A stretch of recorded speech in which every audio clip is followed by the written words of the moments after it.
Spoke to Caroline Leavitt, the White House press secretary, on the phone just a short time ago, and she tells me it is quote-unquote fake news that the White House is considering a 90-day pause. So the White House pouring cold water on this idea. Dagan, I'm going to turn over. No, you go, because this is even bigger news. He's authorized a 90-day pause on tariffs that applies to reciprocal and the 10% tariff, a 90-day pause effective immediately. Look at the straight shoot-up line. Trump has just said. We have breaking news in the Trump tariff saga and the Trump trade war. After spending days insisting that under no circumstances would there be a delay, a pause, an exemption, a backdown of any kind in this global trade war that he started, Donald Trump is once again publicly surrendering. He's blinking, he's folding, announcing that he is effectively suspending all global tariffs except a 10% reciprocal baseline, but increasing the tariffs against China to 125%.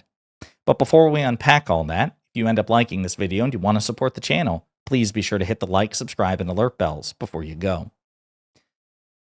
We are governing trade policy and most other domestic, diplomatic, and economic-related policy by Truth Social, by tweet. This is where we are, as reported by Jake Sherman of Punchbowl News.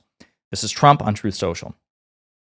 Based on the lack of respect that China has shown to the world's markets, I am hereby raising the tariff charged to China by the United States of America to 125%, effective immediately. At some point, hopefully in the near future, China will realize that the days of ripping off the USA and other countries is no longer sustainable or acceptable. Conversely, and based on the fact that more than 75 countries have called representatives of the United States, including the Departments of Commerce, Treasury, and the USTR, to negotiate a solution to the tariffs being discussed relative to trade barriers, tariffs, currency manipulation, and non-monetary tariffs, and that these countries have not, at my strong suggestion, retaliated in any way, shape, or form against the United States, I have authorized a 90-day pause and a substantially lowered reciprocal tariff during this period of 10%, also effective immediately. Thank you for your attention to this matter. In other words, Trump's blinking, Trump's folding, Trump is surrendering. Now, could that change in the next hour if his ego is provoked in the wrong way? Sure. Could that change after the 90 days? Of course. But Donald Trump spent days, weeks, insisting that under no circumstances would he be deterred, that would he be derailed, there would be no exemption, no pause. As a matter of fact, in the past 48 hours, there were rumors, which actually caused the stock markets to rally, at the notion that the White House would impose a 90-day pause on this, and this is what they said in response. Amen. Spoke to Caroline Leavitt, the White House press secretary, on the phone just a short time ago, and she tells me it is quote-unquote fake news that the White House is considering a 90-day pause. So the White House pouring cold water on this idea wherever it came. Amen. So that was within the past 48 hours that no, hell no, we're not going to impose any pause. There's going to be no pause, even though MAGA billionaire Bill Ackman and others have been publicly begging for one. Of course, under no circumstances. Well, now they're folding, because the pressure and the bad polling have been getting to Trump. Trump earlier today said, be cool. Trump pleads for calm and promises. Everything is going to work out well amid economic uncertainty. Trump pled for calm and promised that, quote, everything is going to work out well on Wednesday morning. In a flurry of Truth Social posts, Trump expressed optimism over the economy in an apparent attempt to calm the bearish stock market, which has dropped precipitously over the last week. Quote, this is a great time to move your company into the United States of America, like Apple and so many others in record numbers are doing. Zero tariffs and almost immediate electrical energy hookups and approvals. No environmental delays. Don't wait, do it now, Trump said, as if he were like an infomercial huckster. Quote, Republicans, it's more important now than ever that we pass the one big beautiful bill.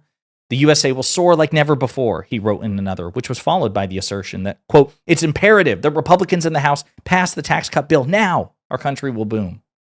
Then in another one, quote, fixing trade and tariffs is a good thing. Jamie Dimon, JP Morgan Chase, chairman and CEO on Maria Bartiromo's show, marveled Trump, referencing Dimon's appearance on Maria Bartiromo's Fox Business show Wednesday morning, during which Dimon also said that a recession was, quote, the likely outcome of Trump's trade policy.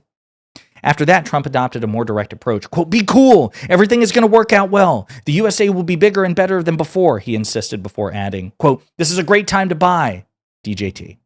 So he has spent all day in a flurry of posts begging people to calm down because he sees what the stock market is doing. He understands the polls. They are disastrous for him. He understands the consequences. He's been panicking and he has been unraveling. And that's how we got here. Or he, just like he did with Mexico and Colombia and Canada at various points, he's blinking, he's folding, he's surrendering. Again, could that change tomorrow? Yes. Could that change in 90 days? Yes. Could that change in any time between tomorrow and 90 days from now? Yes. But what's important is he is once again folding, demonstrating his weakness. I'm glad he's folding, but he needs to be consistent. Instead, what Trump is doing is the worst of both situations. He is single-handedly, unilaterally creating a crisis that need otherwise not exist, then making it worse with his inconsistency. Markets are rebounding as we speak, and we'll get into that in just a second, but they're not happy with the inconsistency. As Yahoo Finance reports, stock market today, Dow, S&P 500, NASDAQ soar as Trump announces a 90-day pause on tariffs for most countries and ups levies on China. They're scrambling, they're desperate for something, but they want consistency, and Trump refuses to provide it. As other peoples note, the cope that we will see from MAGA on this, and from Republicans and Trump supporters in general, is this: deja vu all over again. He makes a stupid decision, something really bad happens, he convinces his followers the problem is now magically solved, he reverses his stupid decision, but then he makes a stupid decision, something really bad happens, and so on and so forth. The doom cycle that Donald Trump has single-handedly created. Another meme, which is worth noting.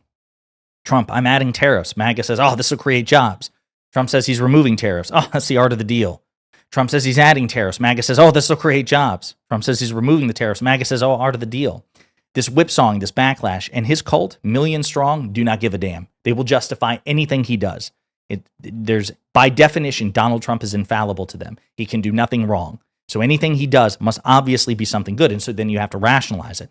If he imposes tariffs, which, intuitively most people recognize will hurt people, well, this will actually create jobs. This is good. This will onshore manufacturing. This is good. This seemingly inherently bad thing must objectively be good because otherwise Trump wouldn't do it. And Trump, like God, is incapable of doing something wrong. So anything he does is inherently good no matter what my intuition tells me.